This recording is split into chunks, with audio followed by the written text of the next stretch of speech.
সকলকে আমার প্রণাম ও ভালোবাসা। অ্যাস্ট্রো এডুকেশন প্রদ্যুৎ এই চ্যানেলে আপনাদের সকলকে আবারও স্বাগতম। আজকে আমার চ্যানেলে আমি আরেকটি নতুন ভিডিও নিয়ে আপনাদের সামনে চলে এসেছি। আশা করি আপনারা সকলে সুস্থ আছেন এবং সুন্দর আছেন, এই আশা নিয়ে আমি আমার নতুন ভিডিওতে প্রবেশ করব। আজকে আমি যে বিষয়টি আলোচনা করব, বিষয়টি দশম শ্রেণীর পাঠ্য একটি কবিতা। কবিতাটির নাম অসুখী একজন। এই কবিতাটির বিষয়বস্তু, কবিতাটির বিষয় সংক্ষেপ আমরা আলোচনা করে বুঝে নেবার চেষ্টা করব। অর্থাৎ কবিতাটিতে কবি কি বলতে চেয়েছেন তা সংক্ষেপে আমরা বুঝে নেবার চেষ্টা করব। ভিডিওতে যাওয়ার আগে সকলের কাছে অনুরোধ, ভিডিওটি যারা দেখছেন আপনারা প্রত্যেকে একটু লাইক দিয়ে ভিডিওটি শুরু করবেন এবং চ্যানেলটিকে অবশ্যই সাবস্ক্রাইব করবেন। ভিডিওগুলিকে শেয়ার করে আপনার প্রিয়জনের কাছে পৌঁছে দেওয়ার চেষ্টা করলে আমি আপনাদের কাছে কৃতজ্ঞ থাকব। শুরু করব আমার আজকের দিনের বিষয়বস্তু, অসুখী একজন কবিতাটি। কবিতাটি আলোচনার পূর্বে আমরা কবির নাম জেনে নেব। কবির নাম পাবলো নেরুদা, পয়াকার ব লয়কার। আমরা কিন্তু অনেক সময় ভুল করে পাবলু করে ফেলি, কিন্তু উচ্চারণটি হচ্ছে পাবলো নেরুদা। এবং ইনি কিন্তু বাংলা সাহিত্যের কোনো কবি নন, ইনি একজন বিখ্যাত চিলিয়ান কবি। অর্থাৎ চিলি দেশে এনার জন্ম এবং সেখানেই তিনি কাব্য চর্চা করেছেন।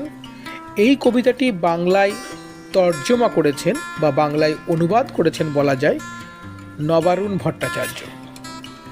কবিতাটির উৎস বলতে গেলে বলতে হয় পাবলো নেরুদার এক্সট্রাভাগারিয়া যে কাব্যগ্রন্থ রয়েছে সেই কাব্যগ্রন্থ থেকে নেওয়া হয়েছে। এটি গেল কবিতাটির উৎস। কবিতাটির বিষয়বস্তু বুঝতে গেলে আমাদের কিছু কিছু জিনিসের উপর অবশ্যই গুরুত্ব দিতে হবে, তাহলে আমরা কবিতাটি খুব সহজেই আত্মস্থ করতে পারবো। প্রথমে আমি বলবো যে অসুখী একজন, এই যে কবিতাটি, এই কবিতাটিতে কে অসুখী? একজন মানুষ অসুখী। সেই মানুষটি কে? সেই মানুষটি হচ্ছে কথকের বা কবির প্রিয়তমা। অর্থাৎ কবিতাটিতে তিনি তাকে দরজার সামনে, অর্থাৎ কথক তার প্রিয়তমাকে দরজার সামনে দাঁড় করিয়ে রেখে দূরে, বহু দূরে চলে গিয়েছিলেন। এখান থেকেই কিন্তু কবিতার সূত্রপাত হয়েছে। এখন প্রশ্ন উঠছে যে কেন চলে গিয়েছিলেন? এই বিষয়টি যদি আমরা না জানি তাহলে কিন্তু কবিতাটি আমরা সহজে বুঝতে পারবো না। কেন চলে গিয়েছিলেন সে বিষয়ে আমাদের একটু ধারণা নিতে হবে। কেন চলে গিয়েছিলেন? বিপ্লবের সবসময় একটা ধারণা থাকে যে যুদ্ধের মধ্যে দিয়েই বিপ্লবে জয়লাভ করা সম্ভব। আর এই যুদ্ধক্ষেত্রের আহ্বানেই কবি তার সংসার ত্যাগ করে তিনি বহু দূরে চলে গিয়েছিলেন। যখন আমাদের কাছে বৃহত্তর জীবনের হাতছানি আসে তখন তুচ্ছ করে দেয় সাংসারিক দায়িত্ব, কর্তব্য, বন্ধন। কবির ক্ষেত্রেও বা কথকের ক্ষেত্রেও কিন্তু একই ঘটনা ঘটেছিল। তিনি বিপ্লবের টানে, যুদ্ধের টানে নিজের সংসারের সমস্ত বন্ধন ছিন্ন করে নিজের প্রিয়তমাকে দরজার সামনে দাঁড় করিয়ে রেখে তিনি দূরে, বহু দূরে চলে গিয়েছিলেন। কিন্তু যুদ্ধক্ষেত্রে যখন তিনি গেলেন তখন এটা তিনি জানতেন যে যুদ্ধের যে ভয়াবহতা, আগ্নেয় পাহাড়ের মতো যুদ্ধ কবি নিজেই উল্লেখ করেছেন, সেই ভয়ানক একদম হিংস্র থাবা, যেখানে একের পর এক মানুষ মরণ অস্ত্রের প্রয়োগ করবে, তার মধ্যে থেকে নিজের জীবন বাঁচিয়ে যুদ্ধ করে ফিরে আসা, এটি কিন্তু অত্যন্ত দুরূহ কাজ। এটা কবি বুঝতে পেরেছিলেন, কিন্তু কবি যাকে দরজায় দাঁড় করিয়ে রেখেছিলেন সেই প্রিয়তমা কিন্তু এটা মানতে চায়নি। তাই কবি চলে যাওয়ার পরেও তিনি সেই একইভাবে দরজার সামনে কবির অপেক্ষারতা হয়ে রয়েছেন যে তার প্রিয়তম তাকে যখন অপেক্ষায় দাঁড় করিয়ে রেখে চলে গেছে, নিশ্চয়ই সে আবার ফিরে আসবে। অর্থাৎ এখানে প্রেমের একটা শাশ্বত রূপ ফুটে উঠেছে। প্রেমিক মন কখনোই বুঝতে চায় না যে তারা আর কখনো মিলিত হবে না।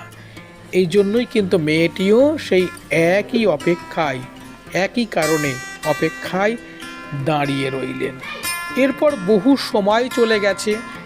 যে রাস্তা দিয়ে কবি চলে গেছেন, সেই রাস্তায় দিয়ে তারপরে কত মানুষ গেছে, কুকুর গেছে, গির্জার নান গেছে, সেই রাস্তায় ঘাস জন্মেছে, রাস্তায় কাদা হয়েছে।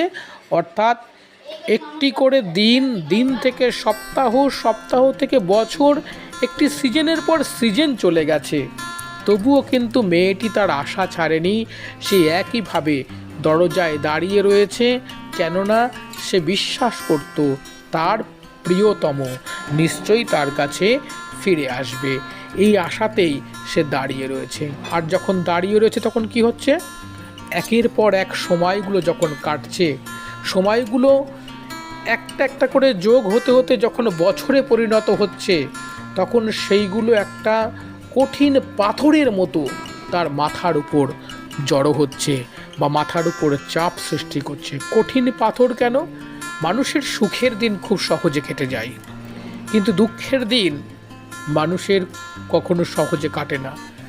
তাই মেয়েদের কাছে তার প্রিয়তমই হচ্ছে জীবনের সবথেকে বেশি চাওয়া পাওয়া বা জীবনের সব কিছু। তাই সে যখন তাকে ফেলে রেখে যখন চলে গেছে, তখন তার দিনটা দুঃখ তো বটেই, কঠিনতম দুঃখ। সেইটা বোঝাতেই কবি এখানে বলেছেন দুঃখগুলো পাথরের মতো তার মাথার উপর যেন চেপে বসে আছে বা চেপে রয়েছে, এটাই কবি এখানে উল্লেখ করেছেন। তারপরে কি বলেছেন?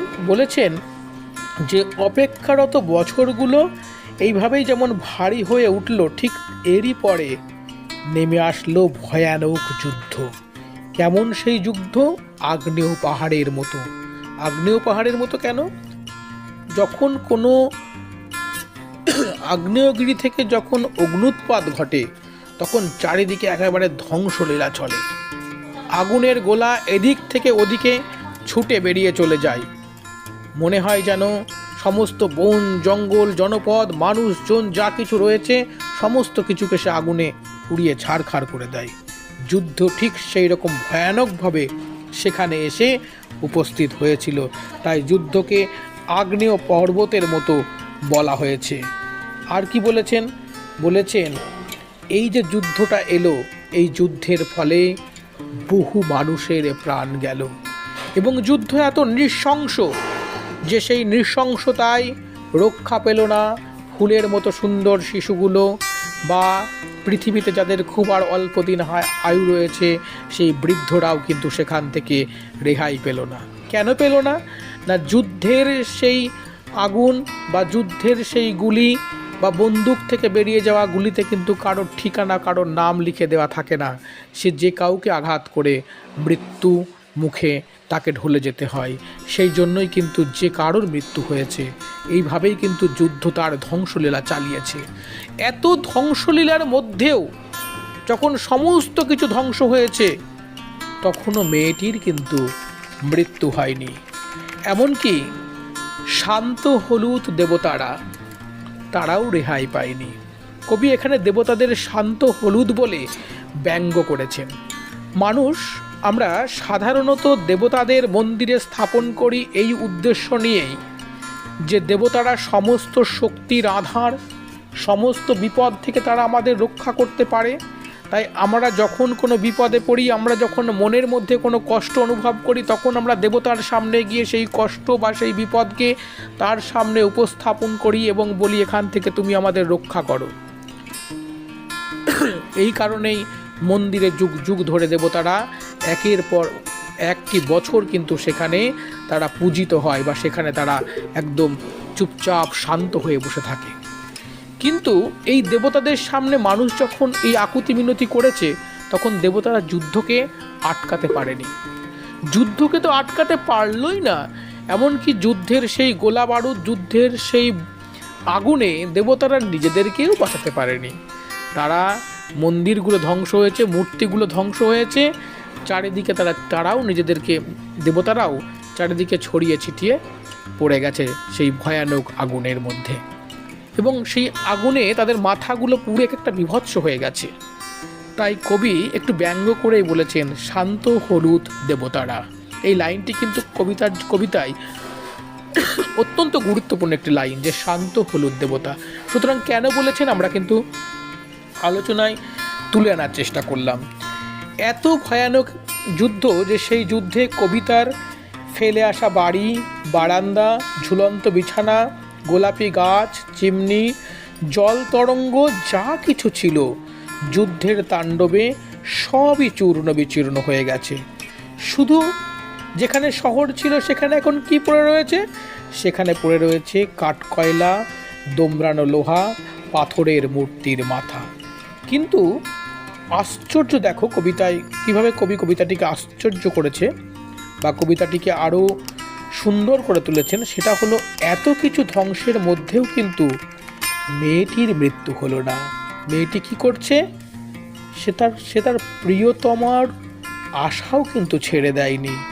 সে কথক ফিরে আসবে বলে এখনও অপেক্ষায় রয়েছে। অর্থাৎ এই অপেক্ষা অনন্তহীন, কারণ প্রেম শাশ্বত, ধ্বংসরূপের মধ্যেও তা জেগে থাকে, তাকে কেউ ধ্বংস করতে পারে না।